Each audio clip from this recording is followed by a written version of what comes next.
নমস্কার, জয় মা ভবতারিণী আপনাদের প্রত্যেককে। আমরা আলোচনা করব 27 জুলাই থেকে 2 আগস্টের পুরো সাপ্তাহিক ওভারঅল রাশিফল। এখন অবধি যারা আপনাদের ইউটিউব চ্যানেল শ্রী সৌরভকে সাবস্ক্রাইব করেননি তারা অবশ্যই চ্যানেলকে সাবস্ক্রাইব করবেন, পাশে থাকা বেল আইকনে আপনারা প্রেস করে দেবেন, তাতে আমার দেওয়া ভিডিও আপনাদের এই চ্যানেলে সবার আগে নোটিফিকেশনের মধ্য দিয়ে পৌঁছে যাবে। আমরা সবার আগে দেখে নিই এই সপ্তাহে মেষ রাশির ক্ষেত্রে কি ধরনের গতি প্রকৃতি আমরা লক্ষ্য করতে পারবো। মেষ রাশির ক্ষেত্রে মেষ রাশির যারা জাতক জাতিকা রয়েছেন তাদের কর্মক্ষেত্রে উন্নতি, কর্মক্ষেত্রে ডেভেলপমেন্ট হতে চলছে। বেশ কিছু আটকে থাকা কাজ যেগুলো হচ্ছিল না, পেন্ডিং হয়ে যাচ্ছিল, সেই কাজ উদ্ধার হবে। দূরের যোগাযোগ, দূরের ভ্রমণ, কমিউনিকেশন এই সপ্তাহে শুভ হচ্ছে। সমস্যা থাকছে শিক্ষার্থীদের ক্ষেত্রে, পড়াশোনায় অতি থেকে অতি বিশেষ মনোযোগ কিন্তু আপনাদের ক্ষেত্রে এই সপ্তাহে দেওয়াটা জরুরি হবে। মেষ রাশির ক্ষেত্রে বৃষ রাশির ক্ষেত্রে বৃষ রাশির যারা জাতক জাতিকা রয়েছেন তাদের কোথাও না কোথাও একটা অর্থনৈতিক চাপ থাকবে, একটা জরাজীর্ণতা থাকবে, পারিবারিক জীবনে কিছু ল্যাকনেস, পারিবারিক জীবনে কিছু সমস্যা কিন্তু আমরা ফেস করতে পারি যদি আমরা বৃষর জাতক কিংবা জাতিকা হয়ে থাকি। এডুকেশন ভালো, কর্মপ্রাপ্তির ক্ষেত্রে সপ্তাহটা অসুবিধা কিন্তু লক্ষ্য করা যাচ্ছে। মিথুন রাশির ক্ষেত্রে সপ্তাহটা শুভ নয়, শারীরিক অসুস্থতা বজায় থাকছে, চোট আঘাতপূর্ণ সপ্তাহ, মানসিক একটা দোলাচল বা মানসিক একটা চাপ আপনি কিন্তু ফেস করবেন আপনি যদি মিথুনের জাতক জাতিকা হন। কর্মক্ষেত্রে উন্নতি হতে চলছে, কর্মক্ষেত্রে ডেভেলপমেন্ট হতে চলছে, প্রাপ্তি যোগ থাকছে মিথুন রাশির ক্ষেত্রে। এবার আমরা দেখব কর্কট রাশি। কর্কট রাশির অ্যাসপেক্টে যা ট্রানজিট হয়ে রয়েছে সেই অনুপাতে কর্কট রাশির যারা জাতক জাতিকা রয়েছেন তাদের আধ্যাত্মিক চেতনা বৃদ্ধি পাবে। কর্কটের ক্ষেত্রে গুরুত্বপূর্ণ কাজ আপনি করতে পারেন।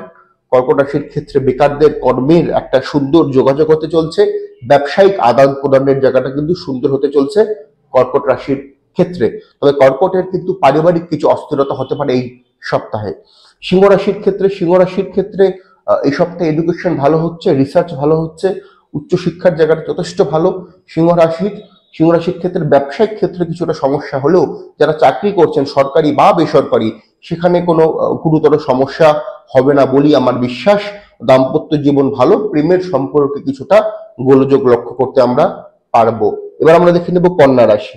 কন্যা রাশির ক্ষেত্রে কন্যা রাশির যারা জাতক জাতিকা রয়েছেন তাদের আধ্যাত্মিক চেতনা বৃদ্ধি পাবে, দাম্পত্য জীবনে সুন্দর একটা পরিবেশ থাকবে, ব্যবসায়িক ক্ষেত্রে উন্নতি, ব্যবসায়িক ক্ষেত্রে ডেভেলপমেন্ট আমরা দেখতে পারবো। এই সপ্তাহে পড়াশোনার জায়গাটা ভালো হচ্ছে, প্রতিযোগিতামূলক পরীক্ষা থেকে থাকলে সেটা শুভ। তুলা রাশি। তুলা রাশির আটকে থাকা কাজ উদ্ধার হচ্ছে, আর্থিক ভাগ্য ভালো, প্রেমজ সম্পর্ক ভালো হবে, বৈবাহিক সম্পর্ক ভালো হতে চলছে। বিয়ের প্রস্তাব বা বিয়ে কেন্দ্রিক আলোচনা করার জন্য সপ্তাহটা কিন্তু যথেষ্ট পজিটিভ, যথেষ্ট শুভ আমাদের তুলা রাশির ক্ষেত্রে। তুলা রাশির ক্ষেত্রে একটা জিনিস মাথায় রাখতে হবে, খরচে আপনাদের কিন্তু লাগাম দিতে হবে। বৃশ্চিক রাশির ক্ষেত্রে বৃশ্চিকের যারা জাতক জাতিকা রয়েছেন তাদের ক্ষেত্রে কিন্তু অবশ্যই ভাবে এই সপ্তাহে প্রাপ্তিযোগ রয়েছে, বাড়িতে কলহ পরিবেশ থাকবে, কর্মক্ষেত্রে অ্যাচিভমেন্ট হলেও অর্থ খরচ বেশি হবে, মেডিকেল খরচ বৃদ্ধি হতে চলছে গুরুজনদের জন্য, অসুস্থতার জন্য বৃশ্চিকের। ধনুরাশির ক্ষেত্রে ধনুরাশির যারা জাতক জাতিকা রয়েছেন চাপযুক্ত সপ্তাহ, আটকে থাকা কাজ আরো আটকে যাবে, প্রাপ্তিযোগের জায়গাটা সমস্যা থাকছে, আচ্ছা অস্থির পরিবেশ আপনার ব্যবসায়িক বা চাকরির ক্ষেত্রে আপনি কিন্তু ফেস করবেন, সম্পর্ক নিয়ে সমস্যা লক্ষ্য করা যাচ্ছে ধনুরাশির। এবার আমরা দেখে নেব মকর রাশি।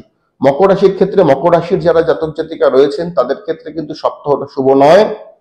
স্বয়ং আপনাদের রাশির অধিপতি বক্রী অবস্থায় থাকার দরুন একটু গোলমোল অবস্থা, একটু জরাজীর্ণতা, এডুকেশনে ঠিকমতো আপনি মনস্থির করতে পারবেন না, প্রতিযোগিতামূলক থেকে থাকলে সেটা সমস্যাবহুল হতে চলছে। তবে তীর্থযাত্রা বা তীর্থস্থান দর্শনের সুযোগ কিন্তু আসতে পারে। কুম্ভ রাশি। শরীর স্বাস্থ্য ভালো, সম্পর্ক মধ্যম মানের থাকছে, অর্থনৈতিক উন্নতি, অর্থনৈতিক শ্রীবৃদ্ধি ঘটতে চলছে। কুম্ভ রাশির পেটের জায়গাটা একটু কেয়ারফুল আপনাদেরকে থাকতে হবে। সন্তান ভাগ্য শুভ, সন্তানের তরফ থেকে কিছু গুড নিউজ আপনি কিন্তু এই সপ্তাহে পাবেন বলেই মনে হচ্ছে, ব্যবসায়িক উন্নতি হতে চলছে। এবার আমরা দেখে নিব মীন রাশি। মীন রাশির আর্থিক চাপ থাকবে, কর্মক্ষেত্রে একটা অবিচল অবস্থা বজায় থাকছে, নেগেটিভ দিক থেকে সম্পর্ক নিয়ে সমস্যা আমরা লক্ষ্য করতে পারবো।